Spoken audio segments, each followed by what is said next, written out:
There we go. Good morning, everybody. Good morning. Welcome back to another Good Morning Greek Devotion. It's your boy, Pastor Corey Allen Duncan Sr. We are here grateful and thankful for this time and our opportunity together to lead you in a very special way in today's Good Morning Grief Devotion. This is the daily grief devotion that is strategically designed to help you to navigate through your grief one day at a time. What is grief? I'm so glad you asked. Grief, my brothers and sisters, it is the natural, normal, and necessary response to loss, change, and transition that results in the expressions of feelings and emotions.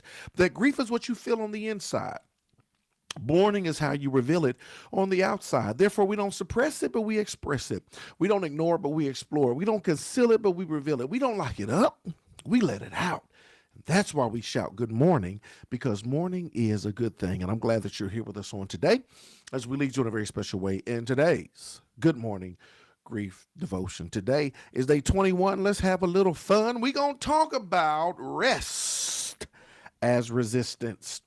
Rest as resistance. Let's talk about it, y'all. Grief can drain your energy. Can I get an amen right there? Y'all, grief can be so very draining. Let me say this: grief is exhausting. I'm talking about mentally, emotionally, physically. Oh my God, it is exhausting. And grief, guess what, y'all? It could drain your energy. You're worried about the past, the present. What am I going to do? You're worried about the future. You're trying to do all of this stuff. You're trying to put stuff together. You're trying to process. And that's the thing. You're trying to process what just happened. You're trying to process what's going to happen. You're trying to process all the possibilities, the situations, the circumstance, everything that's taking place. It can be absolutely, positively, totally exhausting, right?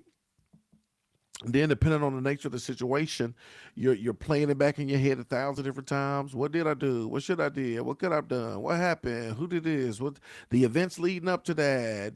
And then, oh no, I gotta make sure this is paid. Make sure I gotta make sure the house. I gotta is went to probate. I gotta do this over here. I gotta. What about the future? There's so much. It's like your mind does not stop racing because there's so much you are contemplating, there's so much you're debating, there's so much you're thinking about, there's so much that you are mulling over in your head that grief can be exhausting. It can drain your energy, leaving you physically and emotionally exhausted. Here it is: rest is not a sign of weakness. Please understand this. Rest is not a sign of weakness. Especially, number one, take grief out the equation. We're not even talking about grief. Rest, period, is not a sign of weakness.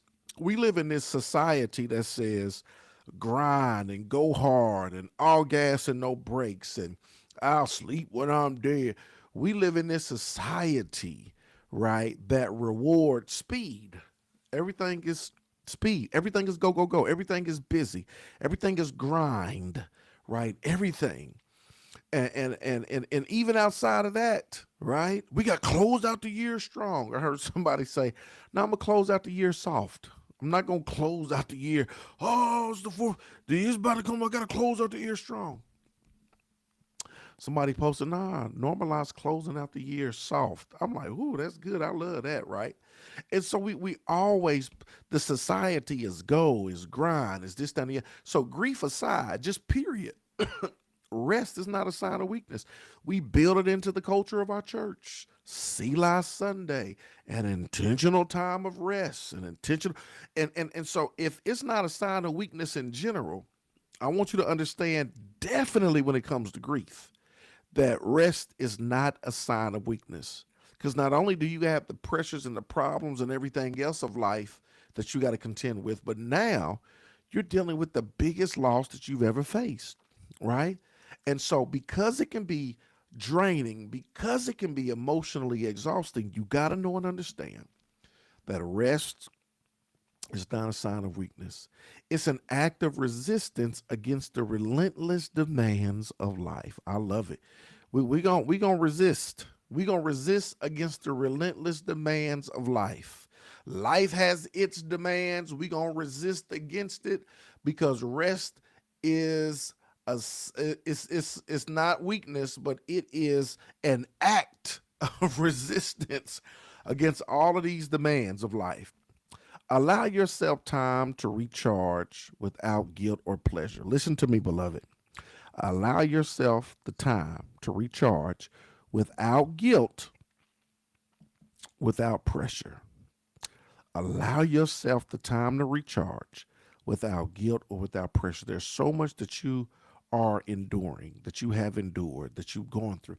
You got to give yourself time to recharge. We understand things recharge. Your phone has to recharge, right? That you got to charge it up. You got to plug it in. Your phone has to recharge. There are things in your house that you utilize that have to be recharged, right? About a juicer last year, one of my favorite purchases, and I love to juice. Oh my God, it's so amazing. It's so phenomenal. And I read the instructions, and the instruction says do not use beyond, like 30 minutes consecutively, right? If you're gonna juice, but don't run this machine more than 30 minutes. Pause and give it time to what? Rest and what doesn't recharge like it's a battery, but give it time to rest. You got to give yourself time as you navigate through this season, time to recharge. And here it is, to recharge without guilt and to recharge without pressure. Now, that's the major key alert right there. You got to recharge without guilt. You got to recharge without pressure. Here it is. Rest doesn't just mean sleep. Understand this. It could be a quiet moment. It could be a calming walk, or simply saying no to tasks that feel overwhelming. Understand, beloved, that rest is not just sleep, right? I know for me, because I have to give out so much publicly, right? That I pour out. That I recharge in solitude. I recharge in solitude. I don't have a problem being by myself. I recharge in solitude, stillness, silence, right? And that might look like watching mindless TV. That might look like going for a walk. That might look like just chilling and not having to do, simply just having the opportunity to be, right? And so just doesn't mean sleep. It could be a number of different things. Quiet moment, calming walk, simply saying no to tasks that feel overwhelming. I don't have the capacity to do that right now. I'm trying to rest. And the energy that it takes for me to ramp up and to prepare and to get ready and to put on and to do this, the energy has too much. And I'm in a place right now where I just need to rest, right? Embrace rest as a vital part of your healing process. Embrace rest as a vital part of your healing process. Y'all, this is just as important as anything else. Rest is a vital part of your healing process, and you have to embrace it as such. Here's your practical application. Take a 15-minute break today to rest intentionally. Take a 15-minute break today to do what? To rest intentionally. Reflect on how rest helps restore your strength. Take a 15-minute break today to rest intentionally. Whether that's a 15-minute nap, whether it's 15 minutes of walking, 15 minutes of whatever, right? Whatever you do to rest, this is your practical or your point of application. Take 15 minutes today and practice this rhythm of rest. Today, my brothers and sisters, is day 21. I told you we was going to have a little fun. Rest as resistance. Rest as resistance. I appreciate y'all joining us on today. I hope and pray that y'all have a terrific Tuesday. Continue, y'all, to stay connected. We're going to navigate through this Greek journey together, and I promise you we are going to make it. I love y'all with the love of the Lord. I'm going to see y'all tomorrow. Same time, same place. Let's go.